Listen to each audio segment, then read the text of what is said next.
All for joining. Good afternoon. Thank you for joining us for today's information session on the Rauschenberg Dancer Emergency Grants. We are recording this. We'll make this available on our website.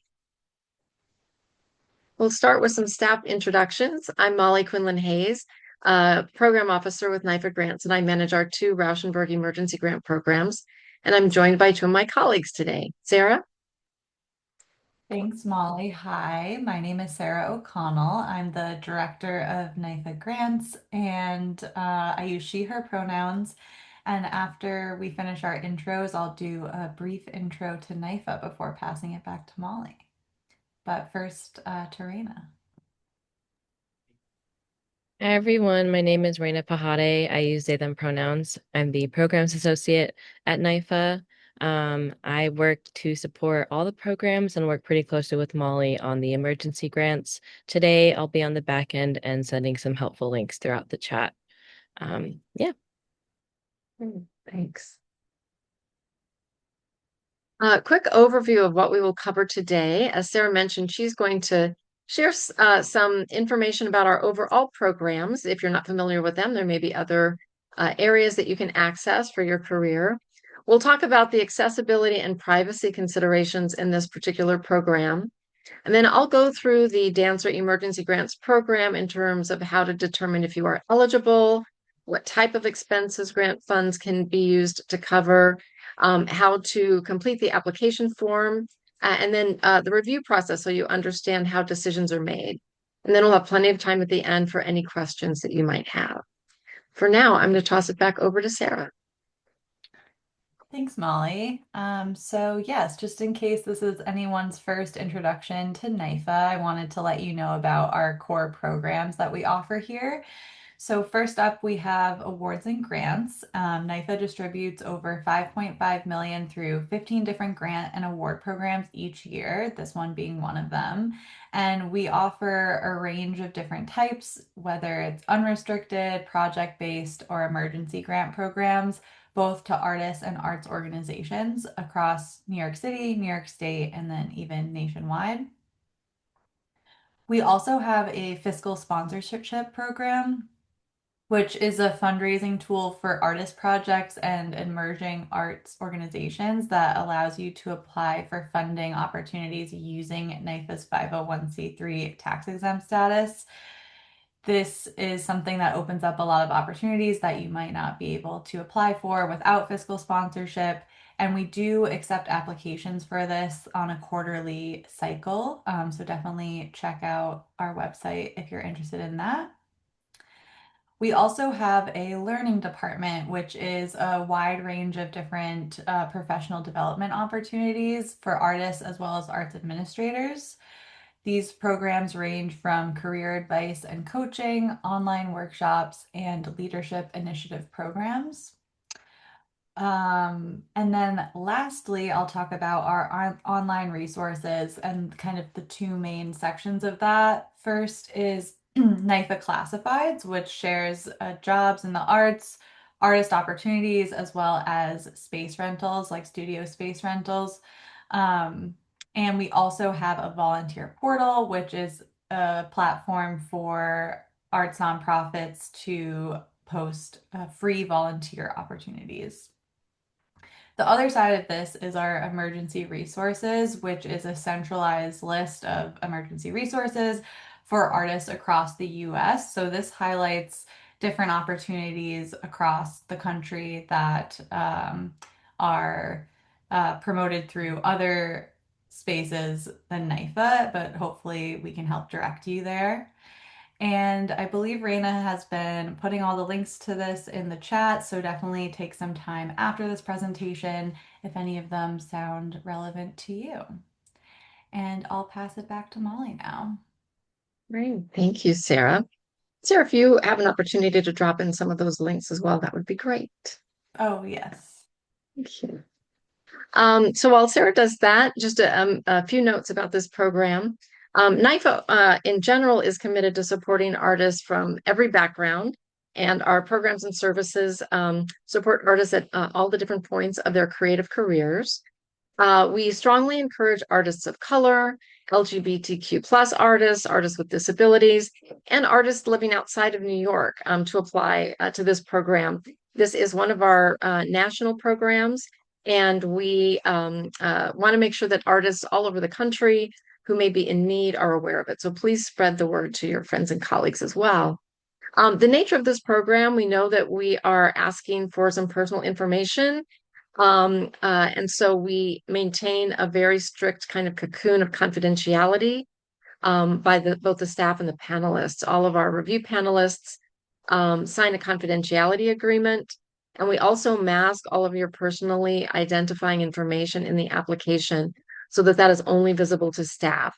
Panelists don't see names, addresses, websites, anything like that.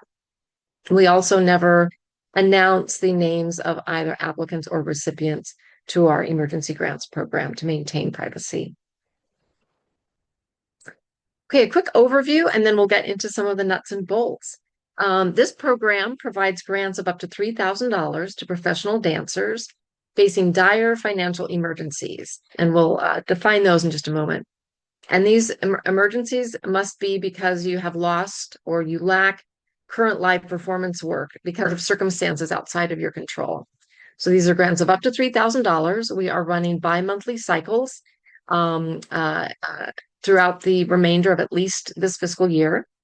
And our funding, depending on how much people request, we can typically provide at least approximately 20 to 30 grants per cycle. And everything moves forward in time by 2 months in every cycle. And past recipients may reapply after 5 years have passed since their original award. When you are determining if this is a program that you're eligible for, we want you to look at these 3 different lenses, and I'll go through them one by one. Individual eligibility, artistic eligibility, and your emergency situation. As an individual, you have to be at least 21 on the cycle's deadline, application deadline. You have to currently reside in the US, but that includes the District of Columbia, tribal nations, and the US territories. You must be an artist in need, so we have an income ceiling in this program. If you average your income over the last 2 years as an individual, that must be $80,000 or lower. If you file your taxes jointly, that's $160,000 or lower. Again, you can't have received an Rauschenberg either medical or dancer emergency grant within the last 5 years, and you cannot be enrolled in a degree-seeking program at the time that you apply. Through the artistic lens, you must be working as a paid live dance performer in public-facing settings at least once a year since at least 2021. You don't need to be primarily a dancer. You don't need to be earning all or most of your income through your dance performance, but you do need to have at least one paid engagement each year. We do understand, though, that life happens, and so if you have 1 year of inactivity in that 5-year period, that's acceptable. And we determine this eligibility through your resume, and we'll go through the details of what should be in your resume shortly. Please note that when you're looking at this public-facing activity, this is the chance for people to see you in person. So self-produced online presentation or performances that are shared solely through personal websites or platforms, they can certainly be on your resume, but we don't count them as a public-facing activity. And if anything that is performed in competitive settings, in academic, either school-based, after-school, or pre-professional studio settings are not eligible. Social dance or anything that's commercial in nature. Commercials, industrials, performing in clubs, private engagements, that kind of thing. So chances for the public to see you perform. And finally, the emergency lens. Again, you must be experiencing a dire financial emergency, which means that you are unavailable or in danger of not being able to meet your essential expenses. That has to have occurred within the last 6 months. Again, that's why it's an emergency program. These have to be your direct out-of-pocket expenses just for you, not for others, including family members. And you need to be in this unfortunate situation because of a lack or loss of your dance work in the last 6 months. And again, all of the expenses that you want to use the funds for have to be paid within the US. So how do we define dire financial emergency? Again, this is the lack or imminent endangerment of essentials, housing and utilities, medicine and healthcare, that can include insurance premiums, utilities, food and transportation, those basics. And those are outlined in the actual application form. And the emergency, again, must be caused by lack or loss of live performance work because of circumstances out of your control. And those might be cancellations of performances or contracts, loss of touring opportunities, illness or injury. It could be family circumstances where you need to take time off to care for someone. So again, anything that happens outside of your control that means that you are not working at the level that you were or wish to. So the way that this works is you can request up to $3,000 for expenses for up to 3 months. So it has to be 3 consecutive months. And we, again, this moves forward in time every 2 months. So we're recording this in July of 2026. Currently, cycle 25 is open with a deadline of August 4th. And you can request expenses for any 3 months between September of last year and August of this year. These can be things that you've already paid. So this is a way to pay yourself back. Things that you are going to owe, or things that you know are going to be coming up in the future. So any 3 months within that year span. And these expenses can include rental housing, so rent, deposits, utilities, food, again, medical, dental, or mental health care, and insurance premiums, transportation, public or private, or other essential expenses which you can specify. We do have a bucket of ineligible expenses, so those include currently mortgage payments. You can't use the funds to pay any expenses related to other family members or payments to other artists, such as company members or employees. We can't cover non-essential expenses, which in this program are defined as things like credit card debt or student loans. And you can't use the funds for purchasing equipment or vehicles. And we do reserve the right to determine what are eligible and reasonable expenses. So we'll walk through the application form. We use Submittable. It's our online platform. It's fairly easy to use, and our online application button guides you straight into creating an account. If you don't already have one, it's totally free to use. The first thing that it will guide you to is our eligibility form. It'll just kind of go through the eligibility questions that I just went over. And please answer these truthfully, because this is meant to be a time and energy saver for you. If for some reason you are not eligible, we don't want you to waste your time going through the full application and then we have to determine ineligibility later. We would rather just determine that up front. If you're not eligible, we'll point you to or go to our other artist emergency resources. Sarah mentioned we have a huge array of resources from across the country that we are always trying to update. But then if you are eligible, it'll guide you directly to the full application form. The first thing you'll do is just share your contact information. And then as part of your artistic eligibility, you will upload a current resume or bio or CV. In that resume, that again is what we use to determine your eligibility in terms of your last 5 years of public-facing artistic activity, your live performances. These should list, again, your engagements as a paid live dancer. You need to show at least one annually over the last 5 years with the accommodation of 1 year of inactivity. The one thing that is different than you might typically have on your resume, so if this isn't listed, please make sure that you add it. This is the most common error that we get, is to list the production or event name. So the name of the concert or the event or the name of the work, what your role or position was. Were you a named character? Were you in the core? Things like that. The year that it was performed and the location, both the venue name and the city and state. If you are a choreographer, but you perform your own work, please make that clear somehow in the resume that you are both the dancer and the choreographer, because sometimes that's not clear to us. You can, again, list all of your work, but just make sure that it's going to be clear and obvious to us which are the live performances that we should be looking for. Unlike most other arts grants, we don't accept or we don't request work samples or URLs. We don't look at your actual work samples. Artistic merit is not part of this. It's program. We just make the selections based on demonstrated need. So moving on in the application, we'll ask you to summarize your professional dance activity, what it typically has been in the past in your career, and how that might have changed in the last 6 months. That's just a quick factual statement to 100 words.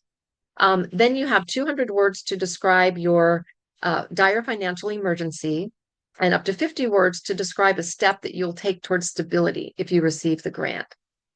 These are short, but these are important because these are the two questions that the panel uses to score your application.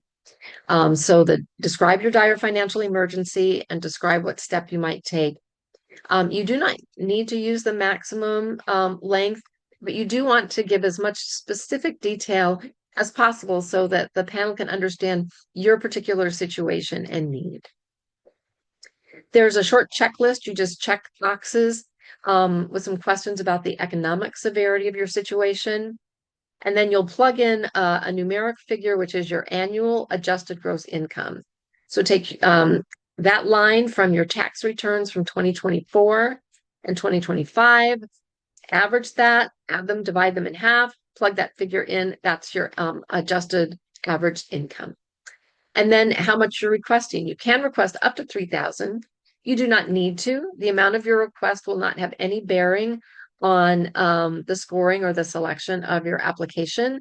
But if just know that you cannot apply again for up to 5 years. And then you'll fill out a little expense table. So for instance, if you're asking for 3 months of rent, you'll tell us that your monthly rent is $800 a month. You're asking for 3 months, and it will automatically calculate that out to $2,400. So just those little tables. And here's an example of that. So on line 1, you would describe the expense as monthly rent. Line 2 would be the $800. I'm sorry, that would be if you had a one-time expense, sorry, such as a security deposit if you're moving. Line 3 would be the $800 monthly rent. Number 4 would be 3, you're asking for 3 months. And then this table will calculate line 5 as $2,400. And you'll fill out one of those tables for all of the types of expense that you're requesting: rent and housing, food, transportation, medical, etc.